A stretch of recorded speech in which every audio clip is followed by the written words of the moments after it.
السلام عليكم ورحمة الله وبركاته.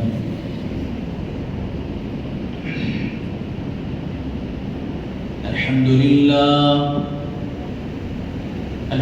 لله نحمده ونستعينه ونستغفره ونؤمن به ونتوكل عليه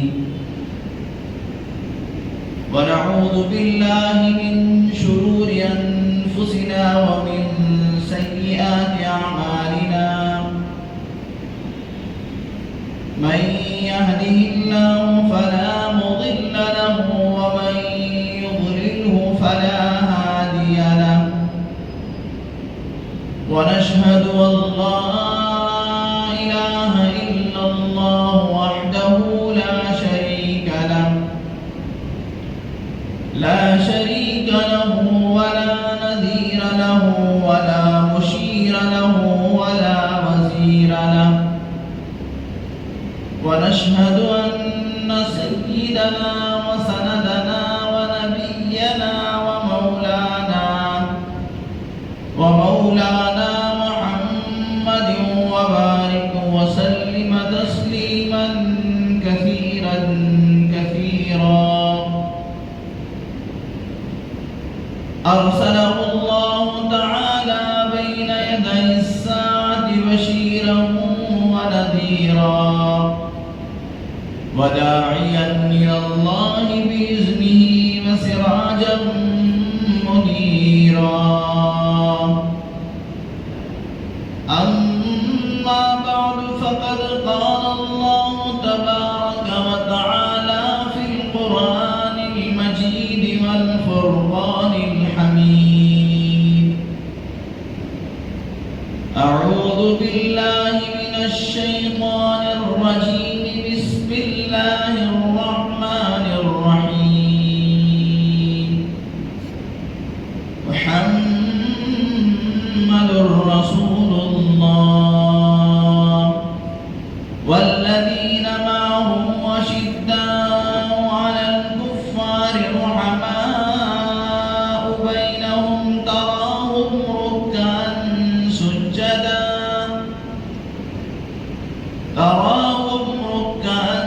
سجدا يبتغون من فضل الله.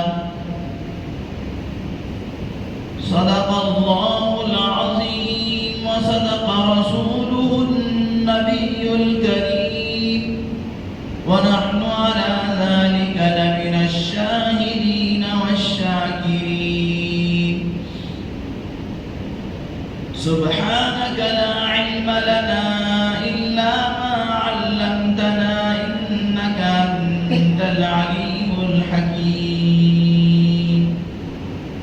رب اشرح لي صدري ويسر لي أمري واحلل عقدة من لساني يفقه قولي.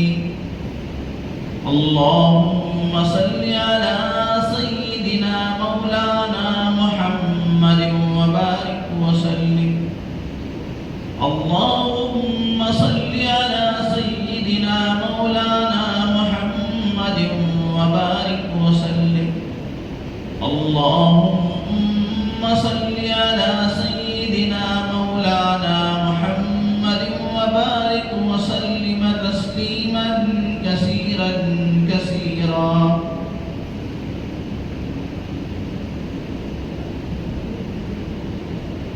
ہر قسم کی تمام تعریفیں، تمام بڑائیاں اور بزرگیاں خدائے رب ذوالجلال کے لیے، جس کی خدائی میں کوئی شریک نہیں، وہ اکیلا پروردگار ہے. وہی ہمارا خالق و مالک، پالنہار اور پروردگار ہے.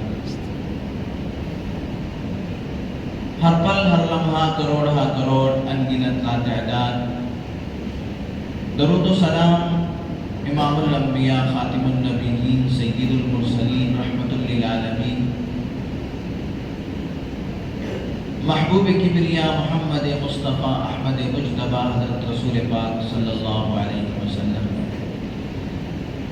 یا رب صلی وسلم دائما ابدا علی حبیبک خیر الخلق کلہم. معزز سامعین اکرام، فرزندان اسلام، بہت ہی قابل قدر بزرگوں اور دوستوں، یہ ربیع الاول کا مہینہ ہے۔ آج ربیع الاول کی 9 تاریخ، یہی وہ بابرکت مہینہ ہے جس میں ہم سب کے آقا خلاصہ کائنات محبوب رب العالمین حضرت محمد الرسول اللہ صلی اللہ علیہ وسلم دنیا میں تشریف لائے۔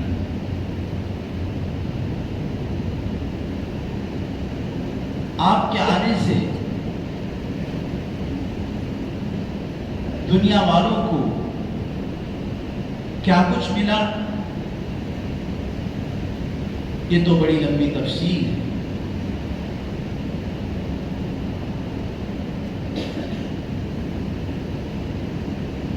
اللہ تبارک و تعالی نے آپ کے بارے میں فرمایا، لولاک لما خلقت الافلاک،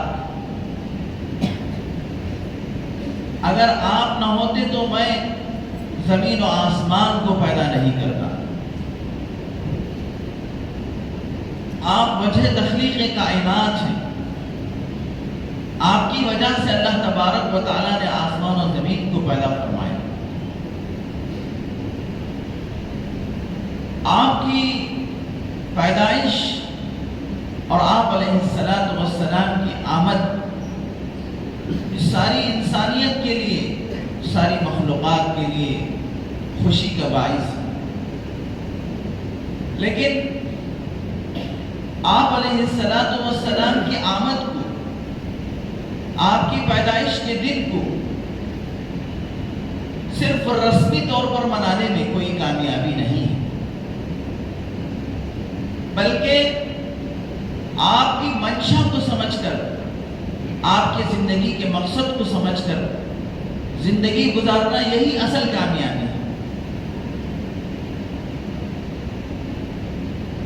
آپ علیہ السلام دنیا میں تشریف لائے، بے شک ہمارے لیے اس سے بڑھ کر خوشی کا کوئی اور موقع نہیں، لیکن اللہ کے نبی صلی اللہ علیہ وسلم کی تعلیمات اصل ہیں۔ آپ کا منشا اور آپ کا مقصد اور آپ کو جن چیزوں سے خوشی ہوتی ہے، انہی چیزوں کو اپنانے میں ہماری دنیا اور آخرت کی کامیابی ہے۔ جن چیزوں کو آپ علیہ السلام نے منع فرمایا، ان چیزوں سے رکنے میں ہماری دنیا اور آخرت کی کامیابی ہے۔ مذہب اسلام ایک ایسا مذہب ہے جس کو اللہ تبارک و تعالی نے قیامت تک کے لیے پسند فرمایا۔ ان الدین عند اللہ الاسلام ومن یبتغی غیر الاسلام دینا فلن یقبل منہ، اللہ کے نزدیک سب سے پسندیدہ مذہب اسلام ہے۔ دوسری جگہ اللہ نے فرمایا، ومن یبتغی غیر الاسلام دینا فلن یقبل منہ، جو دین اسلام کے علاوہ کسی اور دین کی پیروی کرے گا، ہم اس کو قبول نہیں کریں گے، ریجیکٹ کر دیں گے۔ اللہ کے پاس اس مذہب کی اور اس دین کی کوئی حیثیت نہیں جو مذہب اسلام کے خلاف ہے۔ تو مذہب اسلام نے ہر بات کی تعلیم اور ہر چیز کا طریقہ بتایا، اسی طریقے پہ چلنے میں ہماری دنیا اور آخرت کی کامیابی۔ اب اللہ کے نبی صلی اللہ علیہ وسلم کی پیدائش، آپ کی پیدائش مذہب اسلام کا ایک طریقہ ہے کہ مذہب اسلام کسی بھی تاریخ اور کسی بھی پیدائش اور کسی بھی واقعے کو عبادت کا دن نہیں بنایا۔ مسلمانوں کی 2 عیدیں بڑی عیدیں ہیں، میں آپ کو تفصیل کے ساتھ سمجھاؤں۔ مسلمانوں کی 2 عیدیں بڑی عیدیں ہیں، ایک عید الفطر ہے اور دوسرا عید الاضحیٰ ہے۔ یہ عیدیں کس موقع پر منائی جاتی ہیں؟ کیا کسی تاریخی واقعے کی وجہ سے منائی جاتی ہیں، یا ان عیدوں کے پیچھے کوئی تاریخی واقعہ ہے، کوئی تاریخی چیز ہے؟ نہیں، کوئی تاریخی واقعہ عید الفطر منانے کے پیچھے نہیں ہے، اور عید الاضحیٰ منانے کے پیچھے کوئی تاریخی واقعہ نہیں ہے۔ بلکہ عید الفطر کس موقع پر منایا جاتا ہے؟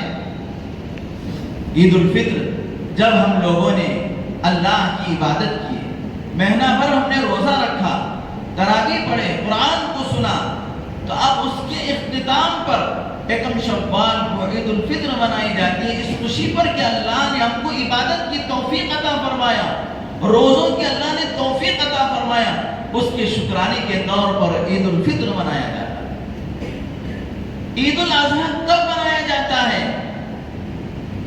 یہ بات الگ ہے کہ حضرت ابراہیم علیہ السلام نے اپنے بیٹے حضرت اسماعیل علیہ السلام کی قربانی جو ہوئی اس واقعے کو بھی اس میں یادگار کے طور پہ منایا جاتا ہے، لیکن حضرت ابراہیم علیہ السلام کی قربانی جو حضرت اسماعیل علیہ السلام کو ذبح کیے وہ تاریخ حتمی طور پر معلوم نہیں کہ کس تاریخ میں حضرت ابراہیم علیہ السلام نے حضرت اسماعیل کی قربانی، بلکہ عید الاضحیٰ حج کا ایک اہم رکن، اللہ تبارک و تعالیٰ کی عبادت، حج کا جو فریضہ ہے، حج کے فریضے کی ادائیگی 9 ذی الحجہ کو یوم عرفات ہوتا ہے، اور عرفات ہی حج کا اہم رکن ہے۔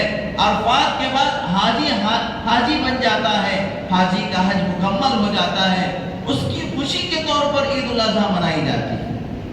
حج کی عبادت مکمل ہو گئی، جیسے وہاں روزے کی عبادت مکمل ہوئی، تراویح کی عبادت مکمل ہوئی، اس لیے وہاں پر یکم شوال کو عید الفطر منانے کی خوشی منائی جاتی ہے۔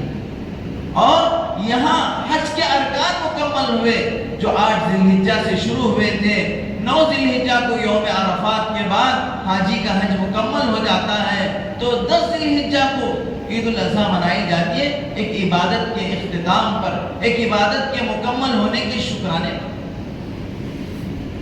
تو لہذا مذہب اسلام کے اندر جو خوشی منائی جاتی ہے، وہ آدمی جب اللہ تبارک و تعالیٰ کے احکام پر چل کر اور اللہ تبارک و تعالیٰ نے جو فریضہ اس کے اوپر عائد کیا ہے، اس فریضے کے اختتام پر خوشی کے طور پر اسے عید منانے کا موقع دیا جاتا ہے۔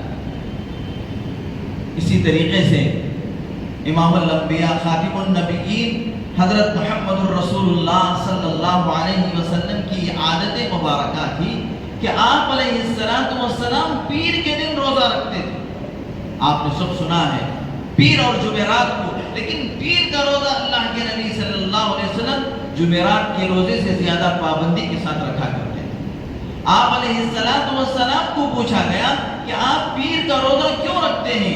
تو اللہ کے نبی صلی اللہ علیہ وسلم نے فرمایا کہ میں آج کے دن یعنی پیر کے دن میری ولادت ہوئی، لہذا آپ عبادت میں مصروف ہیں۔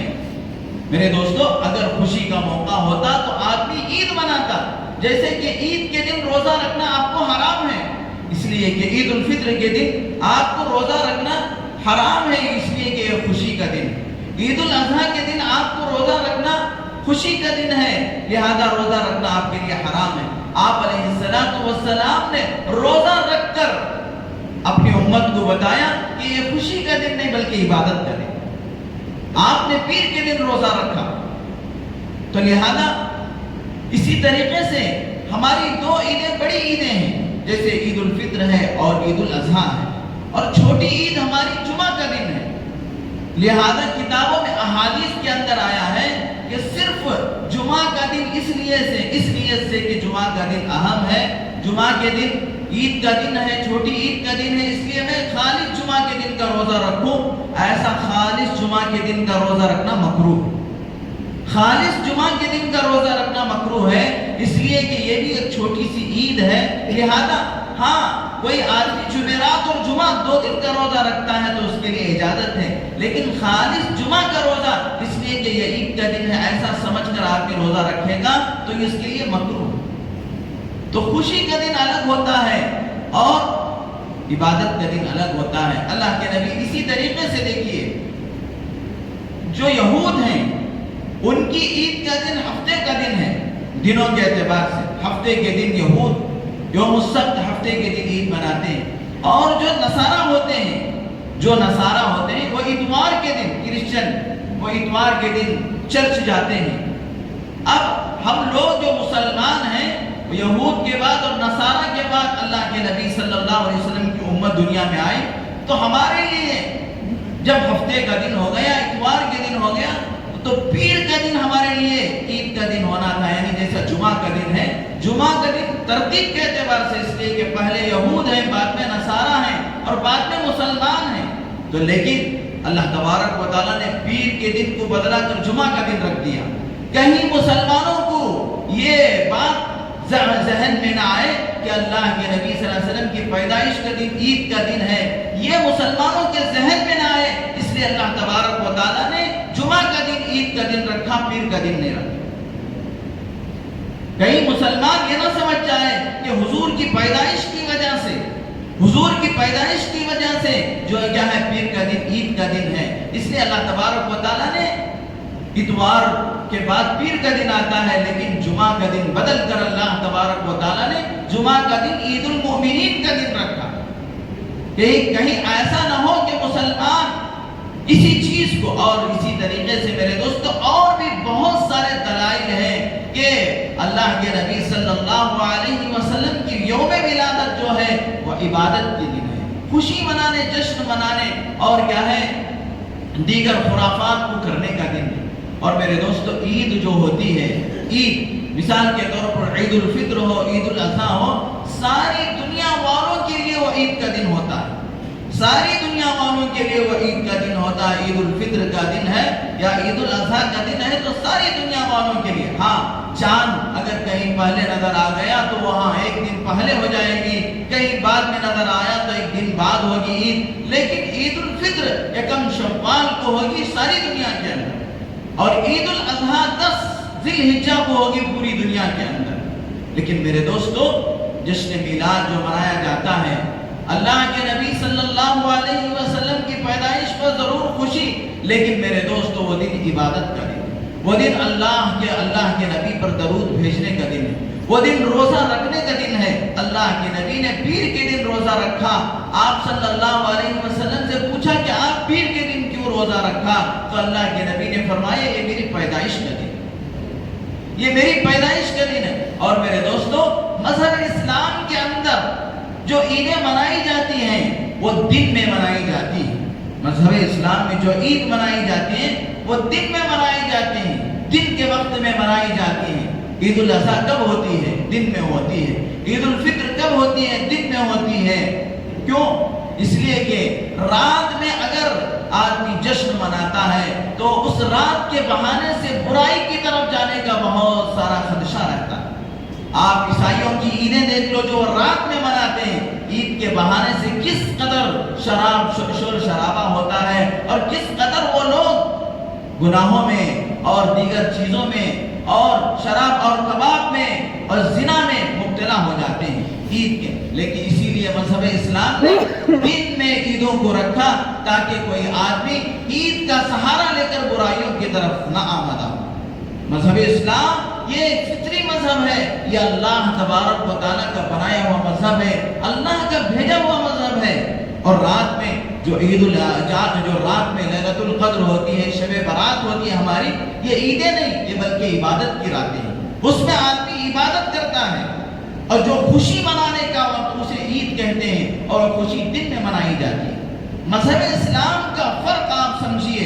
لہذا میرے دوستو عید میلاد عام طور پہ لوگ راتوں میں کیک کاٹتے ہیں، اور یہ بھی بہت افسوس کی بات ہے، کھانے روزے مقدسہ کو بناتے ہیں اور اس کیک کے اوپر اللہ کے نبی کا نام لکھتے ہیں اور چاقو سے اس کیک کو کاٹا جاتا ہے. اس سے بڑی حماقت اور اس سے بڑی بیوقوفی کیا ہے کہ روزے مقدسہ کو بنائیں اور کیا ہے گنبد خضرا کو بنائیں اور اس میں رسول اللہ صلی اللہ علیہ وسلم کا نام لکھیں اور پھر اس پر تم اپنے ہاتھوں سے چاقو پھیرے. اس سے بڑی حماقت کیا ہو سکتی ہے؟ لہذا میرے دوستو اسی طریقے سے اللہ تبارک و تعالیٰ نے اور بھی آپ علیہ السلام کو جو دنیا کے اندر مبعوث فرمایا. آپ علیہ السلام نے جو مشن لے کر آئے وہ یہ تھا کہ دین ہر گھر کے اندر، ہر آدمی کی زندگی کے اندر داخل ہو. آپ صلی اللہ علیہ وسلم کی کیا فکریں تھی؟ ایک واقعہ مختصر سا میں عرض کر کے میں وقت بل کی طرف آپ لوگوں کو متوجہ کراؤں گا.